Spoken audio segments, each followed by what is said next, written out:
Good day, it's Tuesday, June the 8th. I'm Martin Gago with Market Radius Research. Today we're joined by Scott Burton, CEO, and Darius Eghdami, President of Fansunite. Fansunite is a global provider of legal online gaming and betting services to both direct-to-consumer and B2B offerings. Scott and Darius, thanks for making time for us today, and let's hear your pitch. Sounds great. Thanks. Thank you so much. So what we'll do is we'll do a pretty high-level overview of who we are, how we got here, and talk about some kind of upcoming milestones, and then we'll leave quite a bit of time for some questions, as I know a lot of people like to dig in a little bit deeper on the questions. So Fansunite, we went public about a year ago in May of 2020. Years of work kind of behind this, but first and foremost, we want to talk about the market size. We're talking, this massive industry, online as well as in bricks and mortar, and one that's continuing to grow every month. We're seeing new jurisdictions open up to regulations, which is a great kind of space for us to enter and be in for the last few years, as it's growing exponentially, and we expect it to continue to grow. And for us, we believe we're at a major inflection point. Our company's been building technology for years, spent a lot of money and heads down building technology. Now we're actually commercializing that technology. We're getting people using that technology, not just ourselves, but other third-party clients as well. So we think we're at that major inflection point where all arms of our businesses are now revenue generating. And now it's just about growth and scale for us. And as I mentioned, we'll talk about some catalysts for some exponential growth, we think, not just in the industry itself, but for Fansunite as a company. So for those of you that don't know, Scott and I, we merged our companies. So Fansunite and Askott, we merged in July of 2020. And at the same time, we did a subsequent financing, a brokered financing led by Canaccord. And since then, it's just been about kind of heads down, focus on execution, and having the stock, follow. So from there, here are just a few of the milestones we did. In September, we entered into the U.S. market with a partner called GameCo. We signed our first U.S. deal later on, you'll see in December, with the Skyheat Casino in Colorado. In October, McBookie had its best revenue month ever in their 10-year history, and that was in October. Q1 was again another record for us in terms of players on the platform, number of bets on the platform, betting volume, as well as revenue. So we're seeing continued growth on our B2C platforms, which is really exciting. We uplisted to the OTCQB in November, getting more eyeballs on the story in the U.S. market, getting new investors, new shareholders, which has been great for us, just bringing some more liquidity and new shareholders to the story. December, we continued down our path of licensing. We got both B2C and a B2B license from the Malta Gaming Authority, which allows us to operate in Europe, which is awesome. In January, we announced a small financing. We oversubscribed significantly. We closed it off at 13.4, not to dilute any further, but got us cashed up. We have about 15 million cash in the bank now as a company. We have zero debt, and we're revenue generating, so we're excited now. And then we've applied for our UK gaming licenses in March. We put together a really strong application, as I mentioned, more record revenue growth on McBookie. And then lastly for us, as I mentioned, it's all about growth and scale. So the more clients we sign on our B2B, the better. We just announced a new one last month, Moneyline Sports, a new sportsbook that we're going to get them up and running later this fall. So what I'll do now is I'll pass it over to Scott. Scott will talk about the arms of our business, both our B2B as well as our B2C, and then I'll come back in to chat about the team and wrap it up. Yeah, I'll start with the B2B side of the business. So really the sort of the backbone of our company now is the technology that we've built. And it's a platform called Chameleon that we license to other operators. But we also use it ourselves. So any of the sites that we operate run off of our platform here. So it's been used in multiple jurisdictions, been through software testing in multiple jurisdictions. And really what it is a full online gambling solution. So we can run traditional sports betting, esports betting. We were one of the first to get into the esports betting space going back to 2014. As well as traditional casino games for online. So we have integrations plugged in that allows for over 6,000 casino games. We have a couple of models here we can use. So we can work with a licensed operator. So somebody who has their own gaming licenses and wants to integrate certain components of our platform, like esports betting, for example, we can plug into their existing site, or we can do a full turnkey solution. So if somebody wants to get into online gambling, doesn't want to go through the process of obtaining and maintaining gambling licenses in various jurisdictions, setting up servers in local jurisdictions, having all the key people, we can sub-license gaming licenses to them and then provide them with a full platform, a white label platform of a betting site. Again, they can turn on any of the features they want. What it means when we're the turnkey provider is we handle everything other than the marketing and customer acquisition. So we do the hosting, the licensing, the payments, the banking, age identity, location verification systems, risk management, trading. All of that comes with the platform. The revenue model on that is it's like a SaaS model. So we get an upfront integration fee, and that will vary depending on how much work we need to do. Then we get a guaranteed minimum monthly license fee. So we get a recurring monthly revenue that we typically sign our contracts for 36 months at a time. And then we have really no cap on the upside potential. So we also do a revenue share on net gaming revenue. So as the sites grow and scale, we continue to grow revenue with them. So as I said, we use this on our own, all of our own sites now, and then we are signing more B2B deals for other people to use it. We've been shortlisted a number of times for platform provider awards. And as Darius mentioned, we just signed our most recent sportsbook. It'll be the first full sports book on our platform under our Malta license. So that should launch in the fall. So that's the sports betting platform side of things. And the other B2B business we have is Askott Games. And this sort of evolved out of our history in esports betting. So as I mentioned, we put out our first esports product back in 2014, started to build out a betting platform for esports, and that is the world of professional video game playing. What we found and what we know to be true is any sports book really tries to push users over to the casino. So if you can take a user who's betting on sports or esports and get them to play casino games, one, your lifetime value of that user goes up significantly. Your margins will go up. But also their stickiness. So any user who uses more than one product on your site, they tend to stick around much longer than a single product user. But what we found was the demographic we were after with esports, that 18 to 30-year-old, wasn't really interested in the casino games that were on offer currently. So we started to build out our own games. So we have a certified random number generator, which allows us to build these games on top. So any online casino game will be running off of a random number generator system. So we have our own, and then we've started to develop these games to go after that demographic. So we have 4 games complete right now. We're close to being done our 5th. You know, our aim is to have 10 by the end of 2021. And here we will have these games on our own platform. So anybody who's using our white label platform can access the games. But the other model we have is to work with game aggregators. So a casino game aggregator takes content from a number of producers and then provides one integration to an online casino. That casino can then turn on any of the games they want. So we've signed our first integration deal with a company called the EAR platform. They access or will give us access to 120 plus sports books and casinos. And then once we get our 5th game out, we'll be looking to sign more deals on the aggregator model. And then our revenue here is a revenue share. So we'll take a percentage of all gameplay on any of the sites these are on. So moving on to the direct-to-consumer side.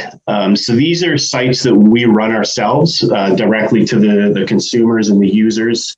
So we have a bit of a different model with how we go about this. And we look for sort of more niche markets. So we have the platform, so we own the technology, we have the licenses, we have all the integrations for payments and everything. So we can quickly launch brands. But where we want to go is regions that are possibly underserved early on in regulation, or maybe have a good esports market, and then we'll launch there. So we're not looking to be a direct-to-consumer operator in the US, for example. But I'll talk about our two main sites right now. The first one being McBookie.com. And that is an acquisition that Fansunite did after going public last year. It's a UK sportsbook that's been around for, I think, going on 10 years now. Really highly focused on the Scottish markets. They do serve a bit of a niche within the UK. They currently run on someone else's license and someone else's technology. So that's the opportunity for us to come and bring them some scale, bring them our technology and our licensing, because they weren't able to do that on their own. I think Darius mentioned a couple of records they've set since we've acquired them. But one being, we doubled their revenue last year. We're going to more than double it again this year. It looks like over 135 million in betting volume in the last 3 years, which has gone up significantly since then. And then we'll look to move them to our software later this year. The next site is one we launched ourselves. So this was not an acquisition. This was launched directly on our own platform, VAMOSGG.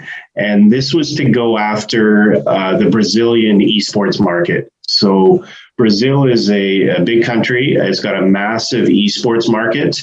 And we felt that there was an opportunity for us to go in with our ability to really localize sites with our platform. So everything's in Brazilian Portuguese. All of the payment methods are specific to Brazil.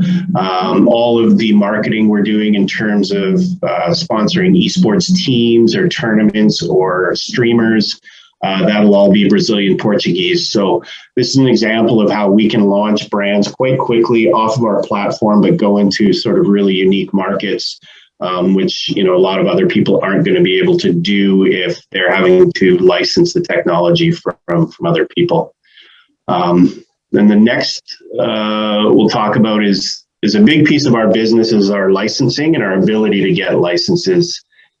So a lot goes into getting gambling licenses, everything around having enough key people on board to cover all the roles, such as risk management or compliance or anti-money laundering, local directors in each of the markets you need to be in, having a physical infrastructure in each of the markets you want to be in, which would include servers, and as directors I mentioned, banking.